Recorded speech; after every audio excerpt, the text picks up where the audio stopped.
ನವರಾತ್ರಿಯ 7ನೆಯ ದಿನದ ಶುಭಾಶಯಗಳು. ನವರಾತ್ರಿಯ ಈ ದಿನ ದುರ್ಗೆಯನ್ನು ಕಾಳರಾತ್ರಿ ಎಂದು ಆರಾಧಿಸುತ್ತೇವೆ. ಕಾಳರಾತ್ರಿಯ ಕಥೆ ಏನು? ಈ ದಿನದ ವಿಶೇಷವಾದ ಬಣ್ಣ ಯಾವುದು? ಕಾಳರಾತ್ರಿಗೆ ಸಂಬಂಧಪಟ್ಟ ದೇವಾಲಯಗಳು ಯಾವುವು ಎಂದು ಇಂದಿನ ಸಂಚಿಕೆಯಲ್ಲಿ ತಿಳಿದುಕೊಳ್ಳೋಣ. ಶುಂಭ ಮತ್ತು ನಿಶುಂಭ ಎಂಬ ಇಬ್ಬರು ರಾಕ್ಷಸರು ದೇವತೆಗಳಿಗೆಲ್ಲ ತೊಂದರೆ ಕೊಡುತ್ತಿರುತ್ತಾರೆ. ಇದನ್ನು ಕಂಡ ರಾಜನಾದ ಇಂದ್ರನು ಶಿವನ ಬಳಿ ಹೋಗಿ ಸಹಾಯ ಕೇಳುತ್ತಾನೆ. ಇಂದ್ರ ಮತ್ತೆ ಶಿವ ಇಬ್ಬರು ಸೇರಿ ಪಾರ್ವತಿಯ ಬಳಿ ಹೋಗಿ ಸಹಾಯ ಮಾಡುವಂತೆ ಕೇಳುತ್ತಾರೆ. ಇವರಿಗೆ ಸಹಾಯ ಮಾಡಲು ಸಲುವಾಗಿ ಪಾರ್ವತಿ ಚಂಡಿ ಎಂಬ ದೇವಿಯನ್ನು ಸೃಷ್ಟಿಸುತ್ತಾಳೆ. ಮುಂಡ ಮತ್ತು ಮುಂಡ ಎಂಬ ಇಬ್ಬರು ರಾಕ್ಷಸರನ್ನು ಶುಂಭ ಮತ್ತು ನಿಶುಂಭ ಚಂಡಿಯೊಂದಿಗೆ ಕಾಳಗ ಮಾಡಲು ಕಳಿಸುತ್ತಾರೆ. ಇವರನ್ನು ಚಂಡಿ ಸಂಹರಿಸುತ್ತಾಳೆ. ನಂತರ ಶುಂಭ ಮತ್ತು ನಿಶುಂಭ ರಕ್ತಬೀಜಾಸುರ ಎಂಬ ರಾಕ್ಷಸನನ್ನು ಸೃಷ್ಟಿ ಮಾಡಿ ಚಂಡಿ ವಿರುದ್ಧ ಹೋರಾಡಲು ಕಳಿಸುತ್ತಾರೆ. ರಕ್ತಬೀಜಾಸುರನಿಗೆ ಒಂದು ವರವಿರುತ್ತದೆ.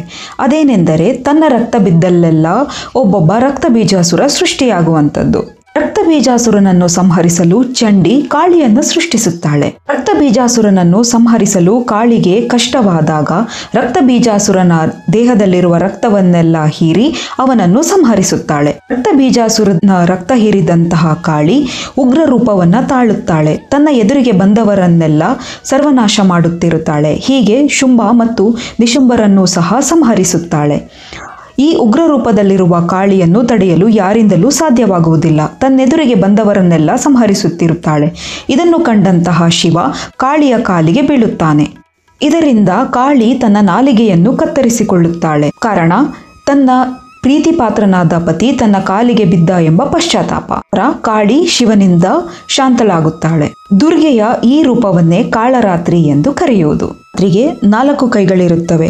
ತನ್ನ 2 ಎಡಗೈಯಲ್ಲಿ ಕತ್ತಿಯನ್ನು ಹಾಗೂ ಬಲಗೈಯಲ್ಲಿ ವರದ ಮತ್ತು ಅಭಯ ಮುದ್ರೆಯನ್ನು ಹಿಡಿದು ಕತ್ತೆಯ ಮೇಲೆ ಕುಳಿತಿರುತ್ತಾಳೆ. ಈ ದಿನದ ವಿಶೇಷ ಬಣ್ಣ ನೀಲಿ. ನೀಲಿ ಬಣ್ಣ ಶ್ರೀಮಂತಿಕೆ ಮತ್ತು ನೆಮ್ಮದಿಯನ್ನು ಸೂಚಿಸುತ್ತದೆ.